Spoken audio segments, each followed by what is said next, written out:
There's a lot going on. There's a lot of risks. There's a lot of geopolitical concerns, geoeconomics. What do you worry about the most? I worry about the complete breakdown of dialogue. So what we found over the past many years, actually, this has been going on for quite a while, of geopolitical tension, is that things get very hot, and then people talk about how there is some common ground, and we get back to something. Things change, of course. Things have changed a lot, but get back to something that's manageable. So for us at Standard Chartered, our job is to connect. We connect markets to markets, people to people, east and west. And as long as people are talking, those connections work really well.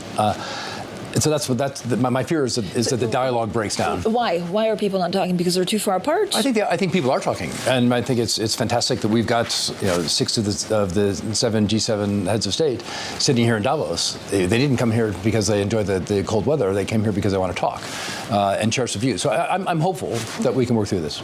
But what do you worry if there is a further breakdown in communications? Is it trade and tariffs that's top of mind? Is it potential wars? We've obviously been through a big period of volatility in tariffs. I think we've gotten to a place where we're definitely operating in a different world with much higher barriers to trade in some key corridors, most obviously with the U.S.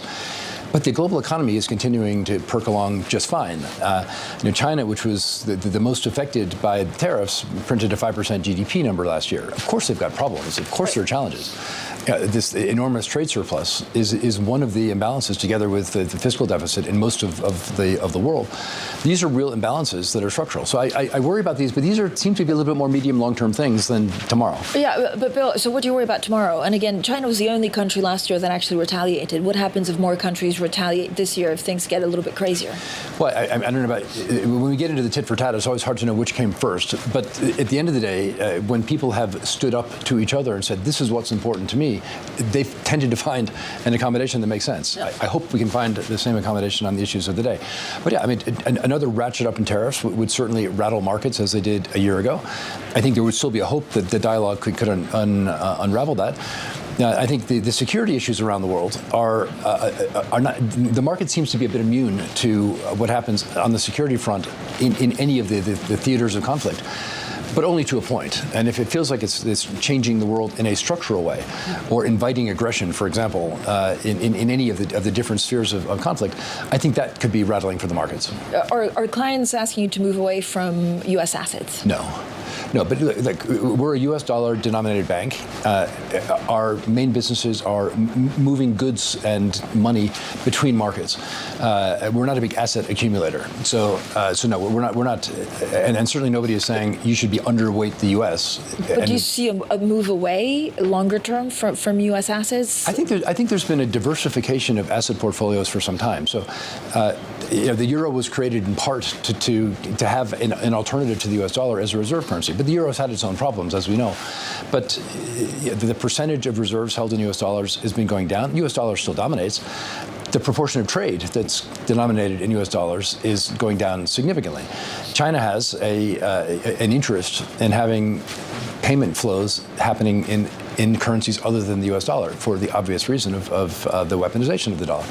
So that diversification, and that it's not even diversification sounds like you're making a risk-based decision to spread things around. Right. Actually, it's just there are convenient and efficient channels that aren't just the U.S. dollar channels, and those will continue to develop. But how much volatility are you expecting in markets? And actually, it could be a good kind of volatility, or it could be the bad kind, which could come from like an AI bubble or a systemic worry. Well, when we think more broadly, I think there's been a structural shift of capital from the banking system into non-banks globally.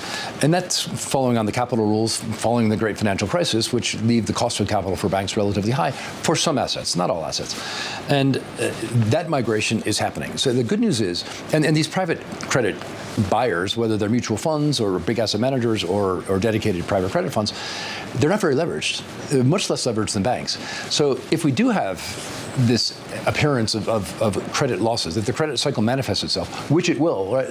This year? No, I don't know. I wish I do. It doesn't feel like it at the moment, I can say.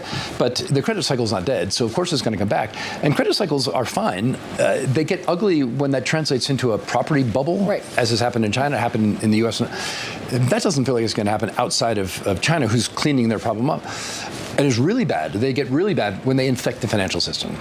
When the financial system has to delever quickly, great financial crisis being the big example, then the credit cycle becomes amplified by hundreds of times in terms of GDP impact and prosperity. It doesn't feel like we're there because the system is just much, much safer and sounder than it has been. The debt, as we know, has gone into sovereigns. If a sovereign were to get into trouble, no indication of that, that would be a different story, but that's not going to happen. Could we see a downgrade of the U.S. economy? Could we? I mean, is there any? I don't know if there's a flash. Is there a flashpoint that you worry about away from credit? The U.S. economy is doing quite well. The economic growth is strong. Inflation is not as low as the Fed and others would like, but it's not out of control. And trade flows are good. Investment flows are good. So a downgrade of the economy, I don't know. A downgrade of the credit, possibly. I mean, they've got big budget deficits.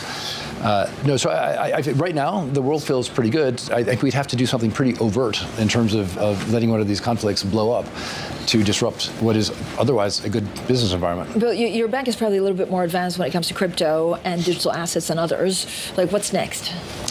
I think we're just in the very earliest stages of things like stablecoins that have been a bedrock of the crypto community, that self-contained crypto community, moving into what has been traditional banking and the use of fiat currency. So we're just beginning to use these stablecoins or tokenized bank deposits or other types of digital money as a medium of exchange for trade and for payments. I think as that happens, we're going to see a complete rewiring of the banking system, and in fact, the financial system. We've been sort of on this case for about 8 years now. We've got lots of seeds that are planted. They're sprouting, but they're really quite early green shoots.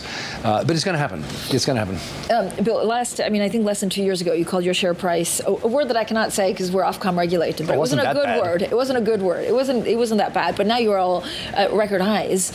Are we going to see M&A from you guys? Well, we've had a good run up in our share price. I think we are. I'll say we're still cheap.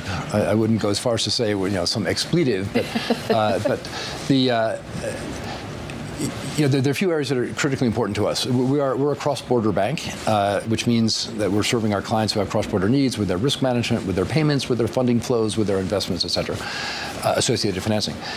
We don't need to do any M&A for that, and nobody needs to do M&A with us.